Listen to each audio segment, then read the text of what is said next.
experience. So the quad that I'm talking about is between Waters Hall and Hale Library.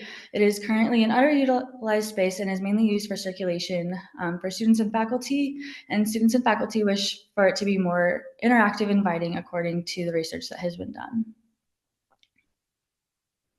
This is what it looks like right now. So it is a pretty blank slate with mostly just circulation paths. And activating the space with study gardens could really encourage students and faculty to spend more time outside, learn, and engage with each other.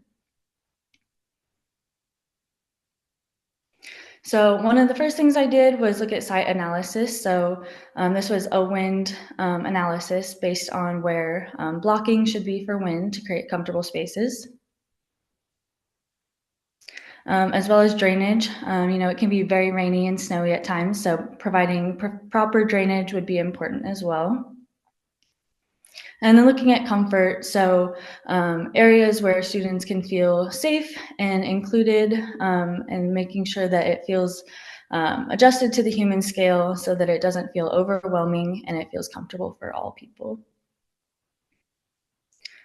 So looking more into the conceptual design of the study gardens. This is the proposed site plan for the quad study gardens. It is laid out based on the programming, based on the different activities that would happen in each space. So study and learning, recreation and relaxing, and then expression and artwork. So the first space I want to talk about is near Burt Hall and Leisure Hall.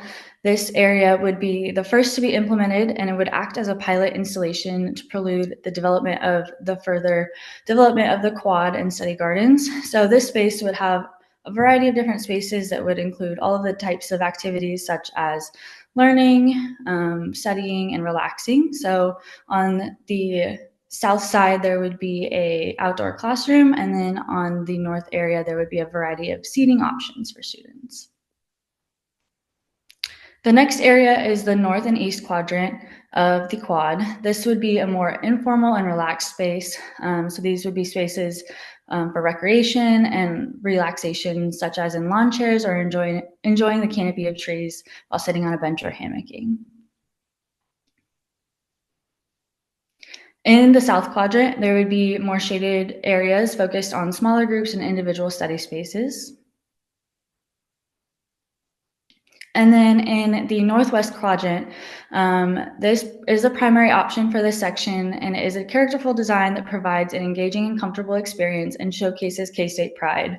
The Wildcat Power Cat paved area is sunken into the earth to provide a small separation in the space and the nearby circulation path so that there's less distraction while in the space.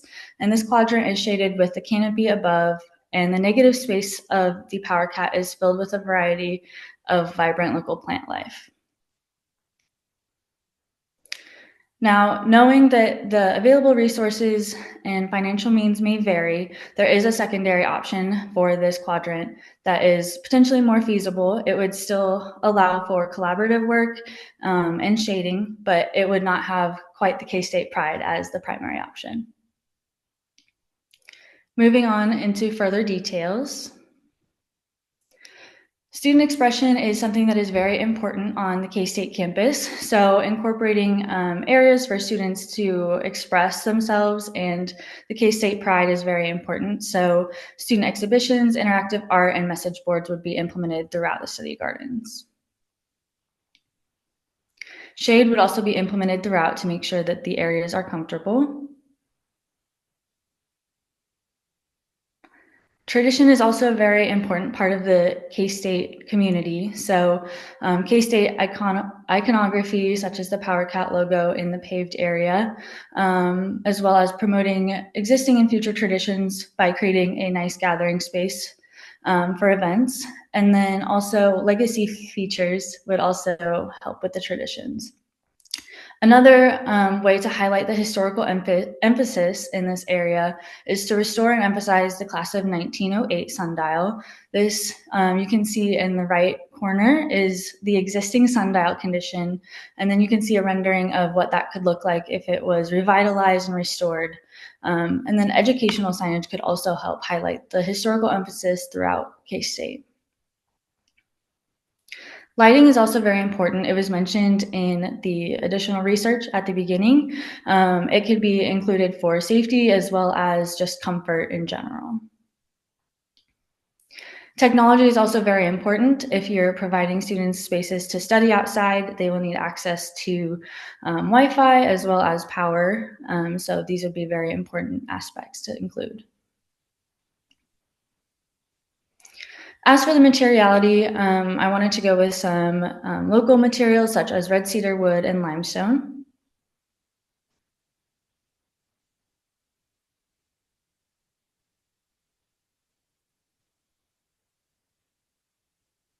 You can go to the next slide.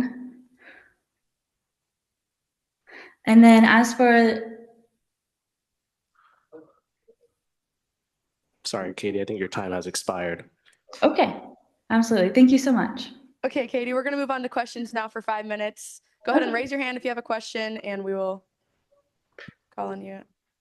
One note on questions too, in the spirit of keeping it short and pithy, I will be hanging on to the mic.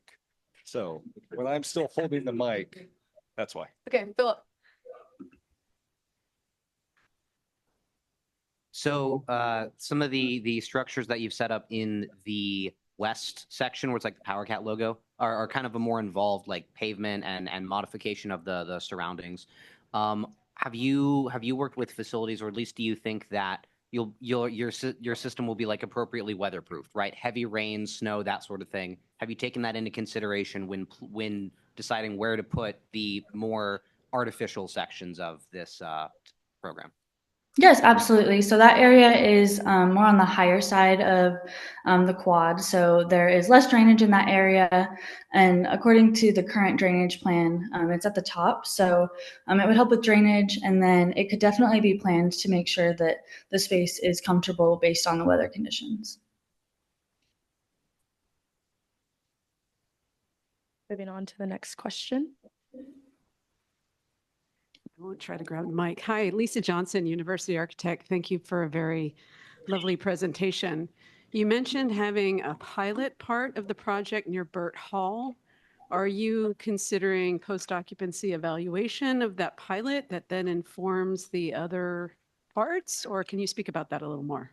Yeah, absolutely. So that pilot installation would be just a little bit of a smaller space that has kind of all of the different aspects of the larger area in the quad.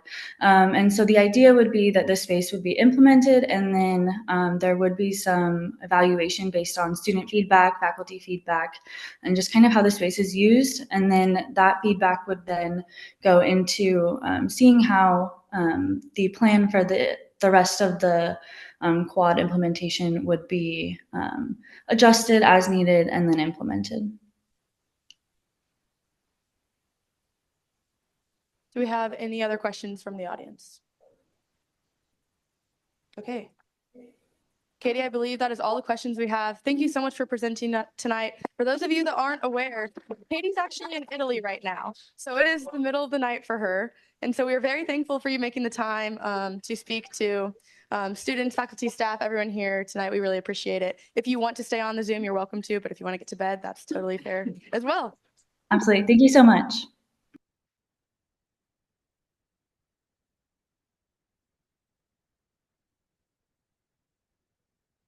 Okay, and now we'll be moving on to our second presentation.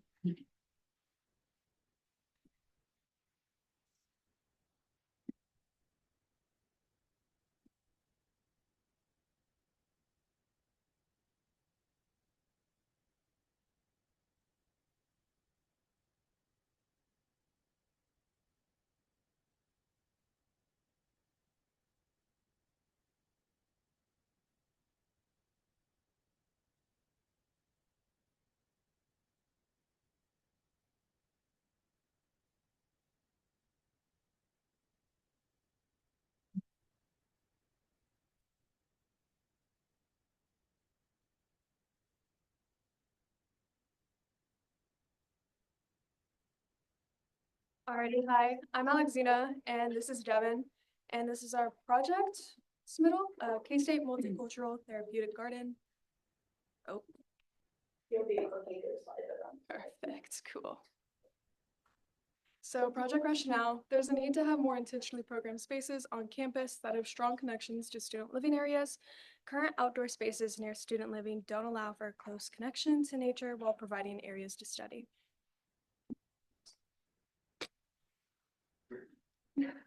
So site location, we're looking at the current International Student Center, which is next to the Derby community, as well as the future Global Center for Grain and Food Innovation. It is also located next to Campus Creek, which provides close connection to vegetation and the water. So existing conditions, as you can see, some of the main kind of elements include slanted roofs, the use of the limestone, and the strong columns that kind of define the current courtyard. So here's our concept plan. As you can see, the existing conditions, and then our proposed conditions. You can kind of see the overview of where we kind of propose some new pathways, as well as just kind of the opening of the area. And then here's just a quick aerial overview, including the outdoor classroom, Zen garden, ISC history exhibit, flag walk, gathering plaza, study nook, and labyrinth. So in kind of breaking down the programming and the circulation of the site, we're looking to kind of turn the main wing of the International Student Center into kind of more of a larger gathering plaza area. And then the Taiwan would become more of an outdoor classroom. And the Korean wing would become more of a history exhibit that kind of teaches about the history of what the International Student Center was and where it used to stand. And then looking kind of more at the circulation, there's desire paths right now leading from Derby down to the southern portion of campus because there's not really any sidewalks through the site. So looking to kind of increase the circulation and adding kind of more of a walking loop in the area to promote exercise as well. And then we kind of looked at well-being through these 8 key design moves that we incorporated into the design. So we were stimulating mental intrigue through incorporating elements of public art, providing educational growth via public art, but also through signage, and then promoting physical comfort by having various different types of seating and also various types of microclimates on the site. And then offer opportunities for spiritual reflection by incorporating a labyrinth on site. And then encouraging physical activity through the walking loop, providing multisensory stimulation through plantings that are taller grasses that will rustle in the wind and specified based on textural qualities, and then reducing stress by increasing those connections with nature, and then promoting user satisfaction by designing the site to have a sense of identity that's unique from campus. And then looking at the site, given that it was where the International Student Center stands, we kind of looked to look more deeply at the international student populations here at K-State, and we're able to identify these top 10 countries from this past fall semester. And then translating that kind of into our landscape design a little bit, we used those countries to kind of help promote our planting palettes and how we went about incorporating vegetation into the site. So we broke up these zones for the different countries, but also planted them along our walking loop to kind of increase exposure, and then have signage that kind of go hand in hand with the plantings and the zones as well. And we created planting palettes for each of the 10 different countries. Some of the countries, there are some overlaps if they're from the same continent, and that also kind of helps promote more of a gradient across these different zones. So looking at the integration of more vegetation on site, it would also attract some more fauna, including some butterflies and different birds, as well as squirrels on campus that we already have. And then moving on, there's a couple slides coming up that just kind of show the inspiration for the, there's about 4 slides that just kind of show the inspiration we kind of had for some of the sculptural elements. You can kind of just go through those, yeah. Because there's a couple slides on them, and it's more just for inspiration, not really an exact kind of yeah, they're just more examples. And then there we go. Okay. And then we have some perspectives of kind of what it would be like to be inside the space. So we kind of start out where the existing rain gardens on the site are and how we transform that. And then looking at entering the site from the northern end off of the street into the plaza area, and then a view from what it would be like kind of taking that walking loop and surround the interior gardens.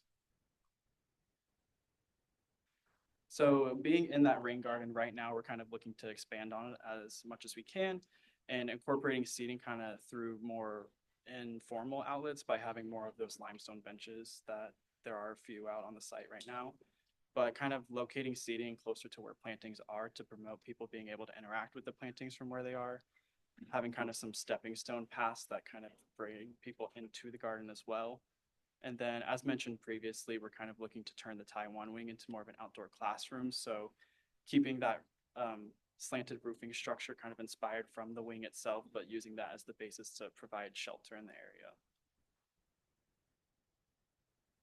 And then entering the site from the northern end, as mentioned previously, we have a centralized closet in the middle, and something that we really liked to incorporate was having these planters that help define the space, that have cutouts where the flags from the flag walk that kind of shine out onto Mid-Campus Drive could be brought into the space during events.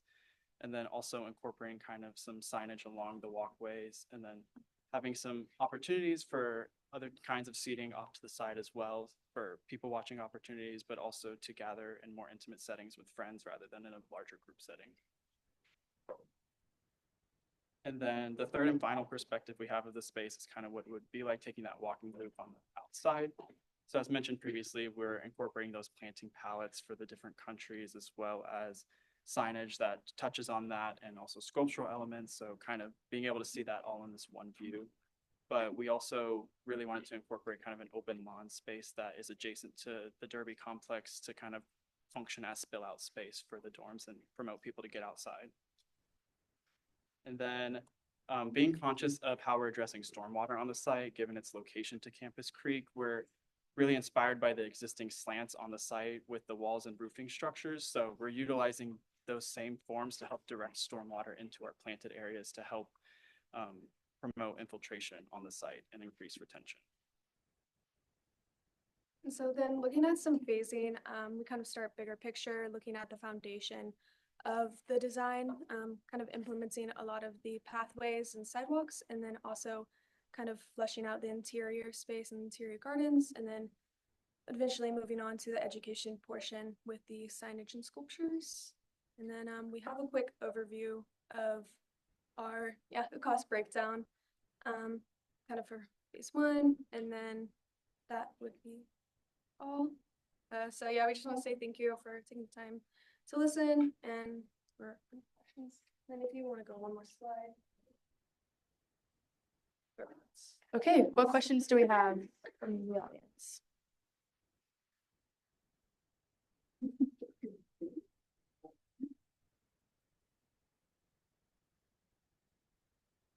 Hi there. Thanks for a nice presentation that really works on past, present, and future. I really like that element. I have two questions. Will you be engaging the international communities whose planting you're representing in what they consider to be native plantings to their country, and how you develop this? And number two, do you anticipate this changing over time as our communities and demographics change in our representation on campus? Yeah, we had a third person in our team that could not make it today, but we had a PhD student that is on the International Coordinating Council kind of working alongside us throughout this process. But in implementing the project, we would hope to actually engage the international student community more in helping draft those planting palettes, and also the incorporations of public art as well. We weren't necessarily decided on whether or not those features would be permanent or more interchangeable, but just I think more of the core idea was just to kind of have those more visual and artistic elements of the international students in the site. Any other questions? Got one down here, Jack. We got two.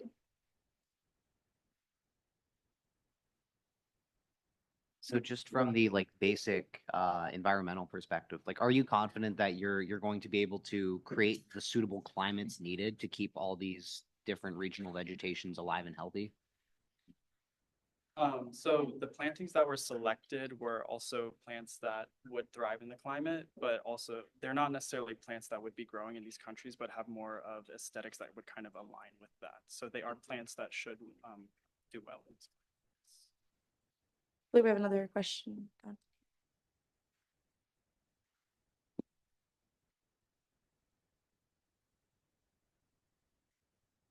Hi. So I saw that a lot of the fauna that you're choosing is tall grasses, and you talked about different insects. Do you have any discussion about ticks being in this space, as it usually is a summertime issue in Kansas? I mean, that's of course a possibility. We do have a lot of green spaces incorporated throughout campus. I think it's a possibility, but I do believe that incorporating the vegetation is still important. And I think they also kind of spring up even through trees and other places that aren't necessarily native plants. So, I mean, there's always the possibility, but it's not exactly something you can avoid with being outside. Okay, do we have any other questions? Anna?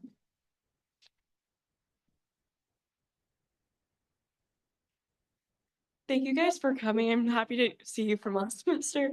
My question is, by singling out like specific countries, how can you make it more inviting for those students who don't come from those countries? So we are incorporating some signage, like I said, in the Korean wing that kind of touches on the center, but on that wall that kind of spans where the flag walk is, we wanted to incorporate more signage that talks about all the countries. And in conversations with our third team member from the International Coordinating Council, she was very fond of the idea of trying to incorporate an outdoor like interactive screen where you could kind of touch and learn about all the different countries. So that is something that we would like to be able to feature on the site and kind of be able to include all of the countries in the design as well. Okay, any other questions from the audience? Okay, I don't see any. Thank you both so much for presenting this evening. Really.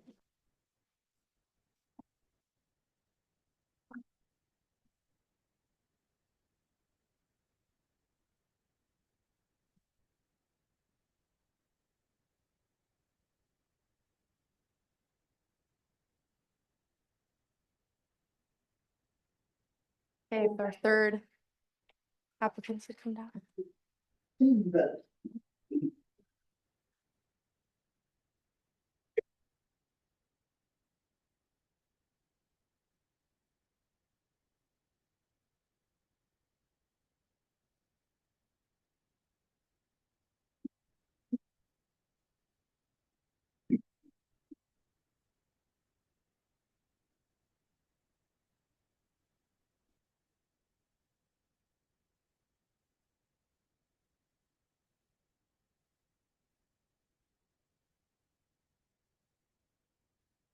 Okay, hi everybody, I'm Abby Collins. And my name is Bentley Talbert. And this is our proposal for Cats Commons. There's a little rendering up there. We'll go into more site-specific details later as well. So starting out with a presentation outline, we'll go over our purpose, specifically why we're passionate about this project, overview and goals, design and location, financing, the impact on K-State students in the community, and then finally closing in questions. So first, our purpose and passions. So as I mentioned, my name is Abby. I am a senior here studying architectural engineering, and I'm also pursuing a leadership minor and certificate of nonprofit leadership. Within architectural engineering, I specifically do electrical system design, and I'm also extremely passionate about sustainable like things when it relates to environmental consciousness in the built environment. I've been able to be involved in quite a few organizations revolving around sustainability. So that's a key component of this project and why I'm passionate about it. Yeah. Oh. Yeah, Abby's a lot smarter than me. My name is Bentley. Like I said, I'm a senior in political science here at K-State. I've also served as the legislative director this last year in SGA and then previous roles throughout college. Yeah, so we just kind of want to go first into the purpose of the whole idea of what is Cats Commons. Kind of the thing that we were like, let's think of a slogan. We really thought rooted in nature, sustained by us, and we'll kind of go into what that actually means. Yeah, so the inspiration for Cats Commons is really to create a welcoming environment for our campus that can be used relatively completely year-round.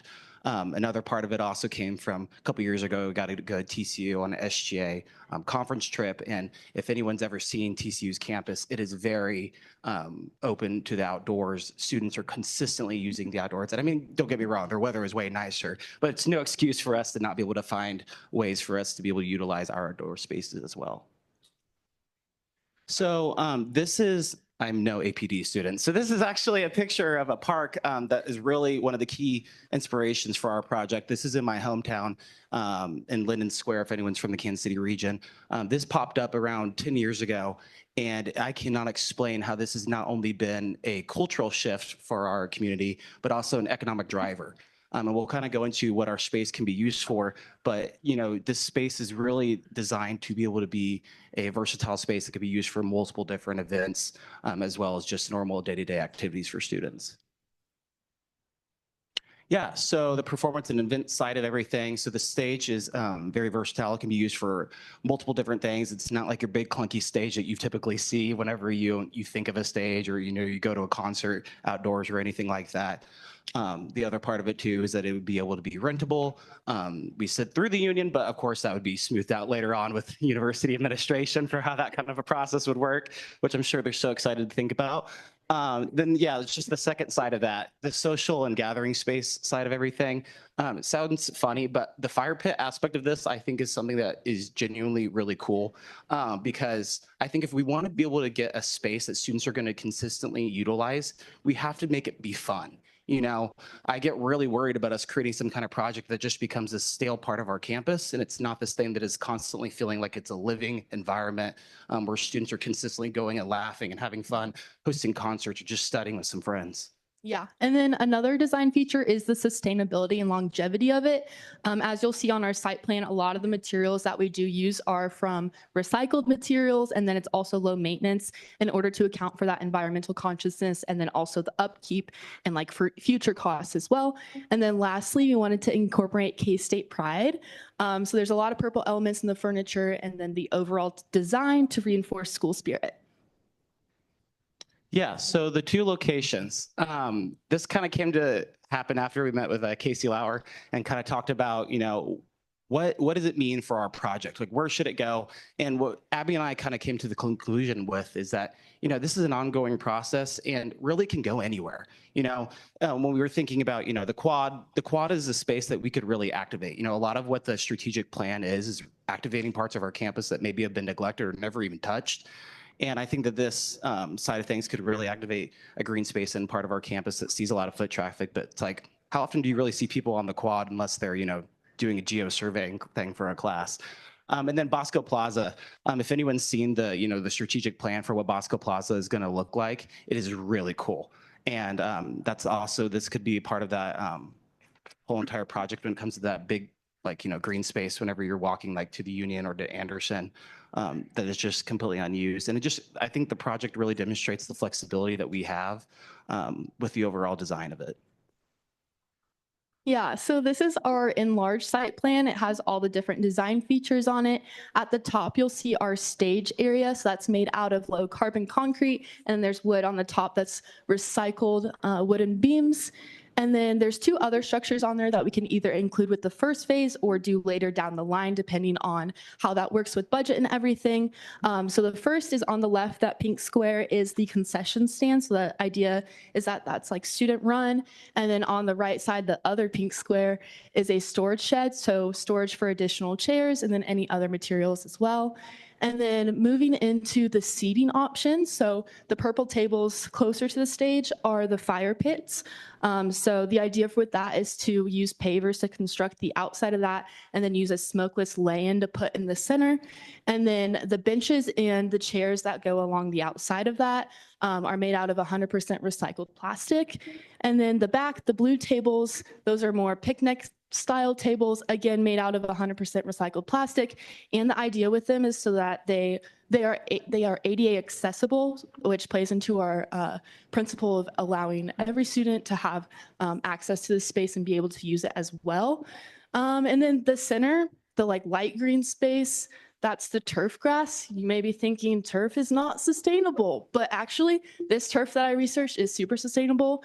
It's made out of 80% recycled material, and turf helps to reduce site water usage because you don't have to water the grass. And then also greater usability because it's green the whole year, so students can use it all year long.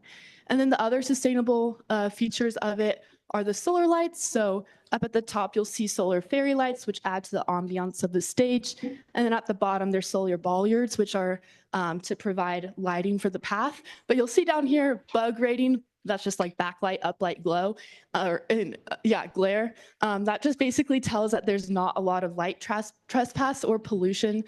So it allows for those walkways to be illuminated, but then not like illuminate the sky necessarily for that light pollution. And then the dark green area around the outside is native plants. Native plants are a huge thing that we wanted to incorporate because it, again, lessens the water needed because all those plants are used to the Kansas soil, so they don't need as much water, and it would just provide another pop to the space. But yeah, those are just all the different design features that we were considering. And then here's our budget breakdown. It comes down to approximately $240,000, and that includes everything from the materials to the labor. I actually worked with a construction science student to do this breakdown because they take a construction estimating class. So they were able to get me a lot more like accurate numbers in terms of labor and all the stuff that I didn't really know how to calculate myself. And I think that's a great segue into this project as an opportunity to work with other student organizations as we go for further design work and construction work. I know like Association of General Contractors has done work with like the elementary school here laying concrete. So that could be an opportunity to both like reduce labor costs and also get students involved. And I think the more that we get students involved, the more that they're gonna feel like they have a part in this project and then also use this space in the end. Impact short and long term. Okay, so biggest thing is I really think this is going to enhance our, college engagement and our campus engagement. Creating a space that, all students can use, I think is very instrumental to this. It's something that we continuously talked about because it's no point in creating a space that only a handful of students can use or even want to use. And then just well-being in general. I think that the best way you promote sustainability or well-being on a campus is to create a space that's not only fun, but accessible. And then strengthening our community. Abby hit on it. I think that this is a really cool opportunity, and it's been so far for students to have a step in this in every single process. I think that if you give students the ability to be a part of something, they're going to feel like they actually own that space. And then long term, I think this will just create a really cool, sustained student involvement practice. It doesn't need to just be students that were involved at the beginning. We can be involved during the entire process.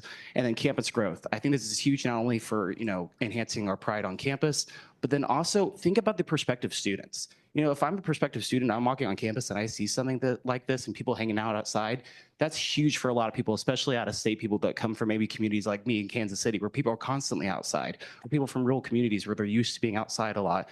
And then you come to K-State and it's really like Bosco Plaza is our only place, and that's like a concrete jungle. And then just legacy of connectivity. I think this is a really cool opportunity for students now in the future to be, a part of this project. Yeah, so that's all we have. Our contact information is up there, but also Paige will take questions now. Okay, thank you both for your presentation. We'll take questions. Hi, so I work in Hale Library, and we had a fire in the building a number of years ago. So I'm curious if you've worked with facilities to talk about what fire safety you would have with this plan, or what emergency protocol you'd think of in the case something happens. Well, Abby gave me the fire marshal job. I think that, we have not had that conversation, but I don't think it'd not be a conversation that we would have. Of course, there's a number of safety concerns, creating an outdoor space that could be possibly used by hundreds of students. You have to think about security. There's a lot of things to be considered, and I think that there's a lot of opportunities for this to be had, but no, we didn't necessarily consider that issue personally. Also, I think like this design is very flexible. So if that ended up not being feasible, we could just add in more like picnic tables or other study spaces as well. That was just something that we thought made this design unique and also set it apart. But yeah, definitely a policy thing that would need to be worked out for sure. Okay, you mentioned Bosco Plaza and the quad as your locations, but can you specify like what orientation of the stage or what you vision for where specifically in either of those spots? Should have just. So plan north, like this is north on both of them. So like Anderson is this way. And then Waters Hall is like north of that. So this is like the northmost quadrant. So like that's why the orientation is different. So like north is that way on both of them. So if that makes sense. We've got 2 questions over here, Jack. You mentioned having native landscaping around the area. Has there been any concern of increased maintenance necessary to make sure that that native landscaping is kept, properly maintained?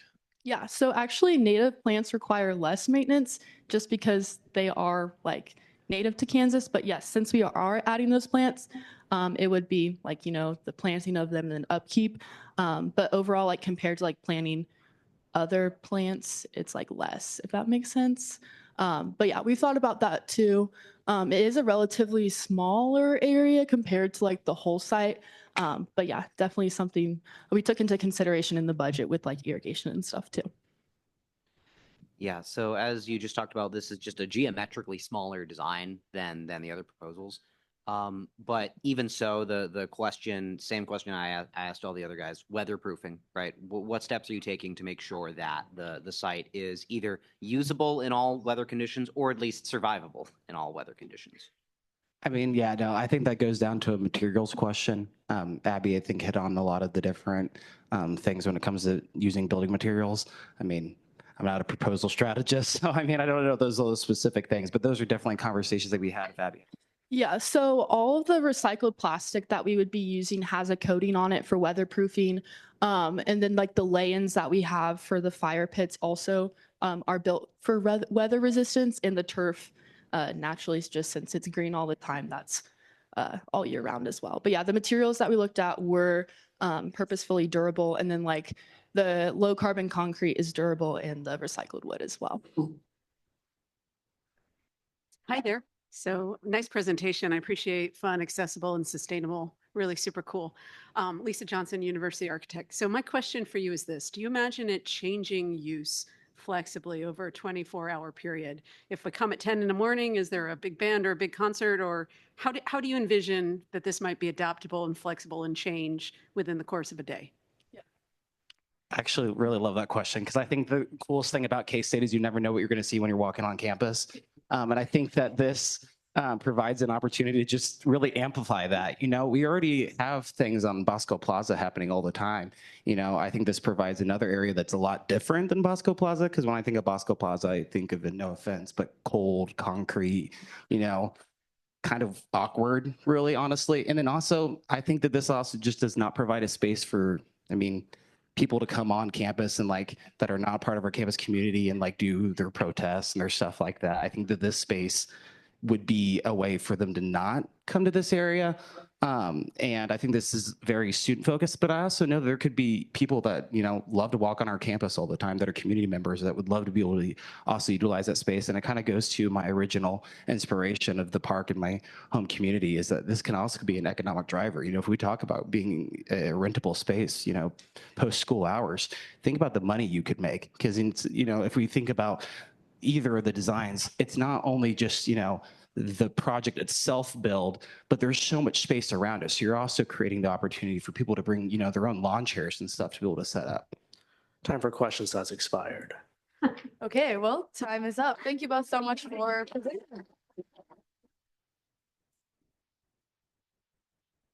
And if we could have our 4th and final presenter.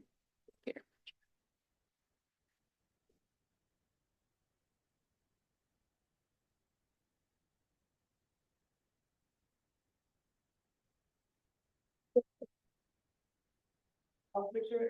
Okay, yeah.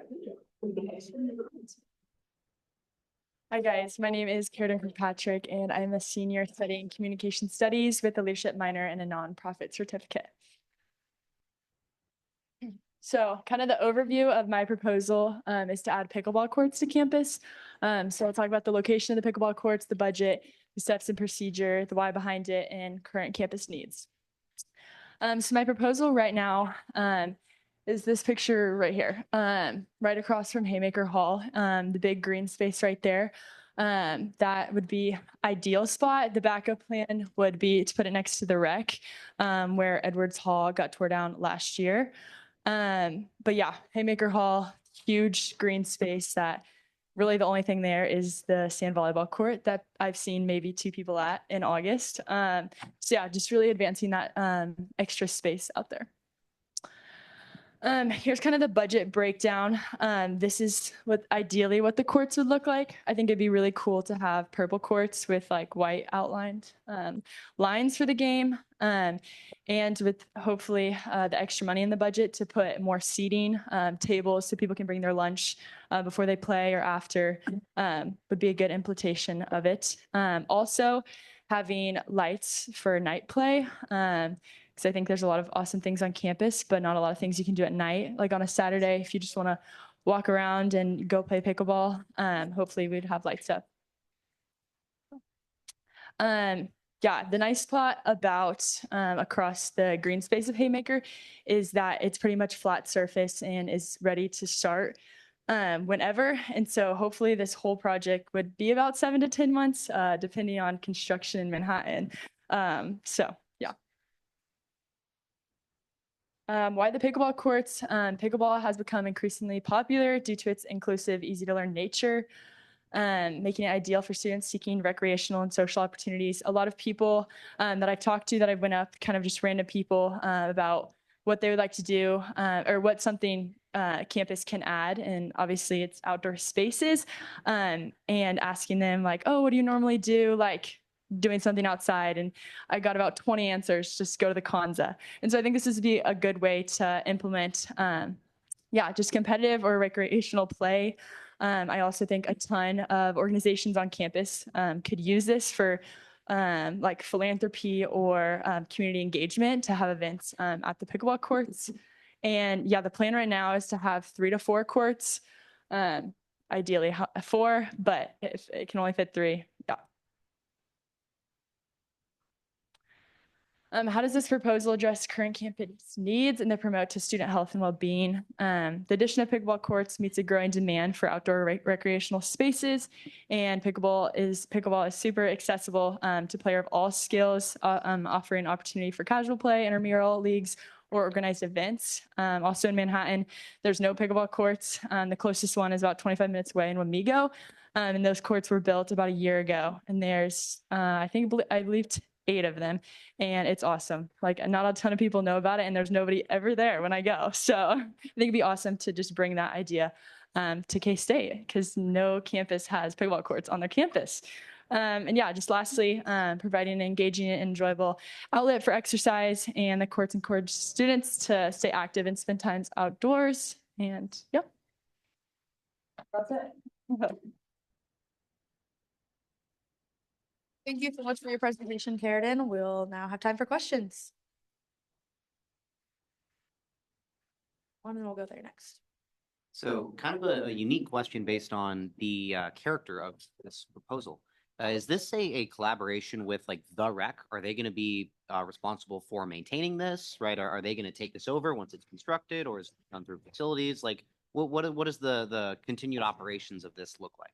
Yeah, so if it would to be across Haymaker Hall, it'd be facilities kind of maintaining that. If it happened to be at the rec, I've talked to them a little bit and they think it'd be an awesome idea. And so they would for sure like partner in a sense if it were at the old Edwards Hall.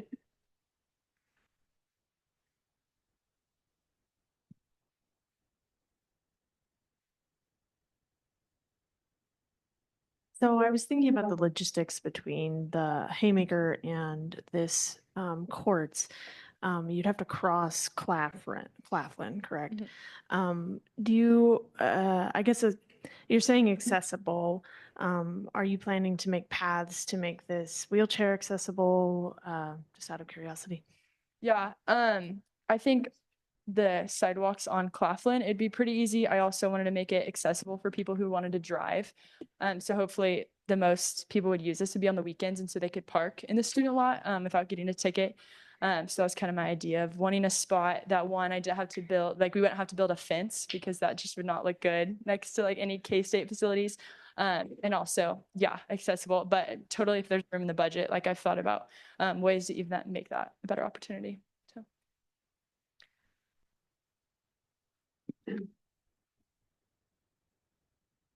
I'm just curious, you seem really passionate about pickleball. So when did you get hooked on it? And how does that affect that passion affect what you're trying to provide for other students in the community? Yeah, so I started playing pickleball like freshman year of high school, like really early on, and I still play all the time with my friends.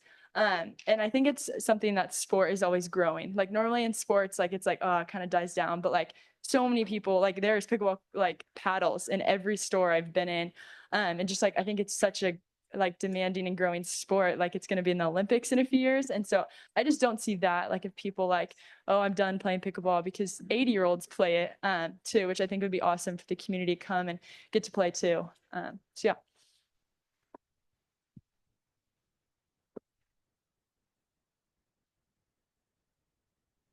I was just curious, with this proposal, are you suggesting that we have both paddles and balls accessible with the courts, or do you have a way for students to check that out, or what's your vision for that process? Yes, so I really would love it to have paddles at the court. Thinking about it, I'm like, man, maybe people would steal them if they're nice paddles. So I don't know if it would be something that we can put signs up on the light poles to like, hey, go into Haymaker Hall or something. Yeah, I for sure want that to be accessible because not people trying to learn aren't going to have paddles and balls. So hopefully we could figure out something.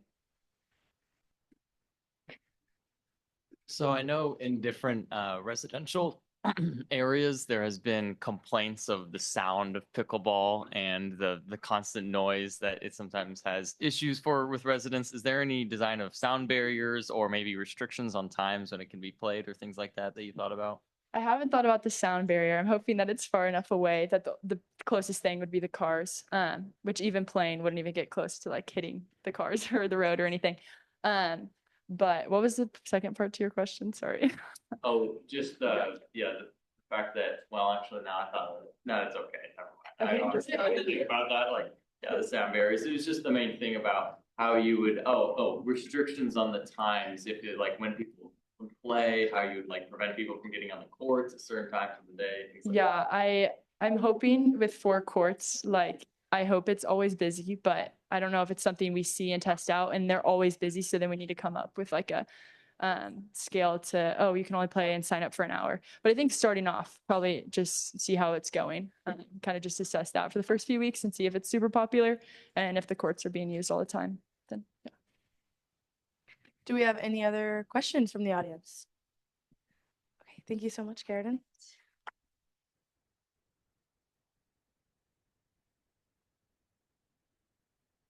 Okay, that was the end of our presentations for this evening. Thank you all again for being here. I know a lot of you have to be here now anyways, but we appreciate all the participation. Please get more of the snacks out there. And if you have any other questions about how this process has been going, please reach out to me or come ask me right now. The feedback forms. Yes, the feedback form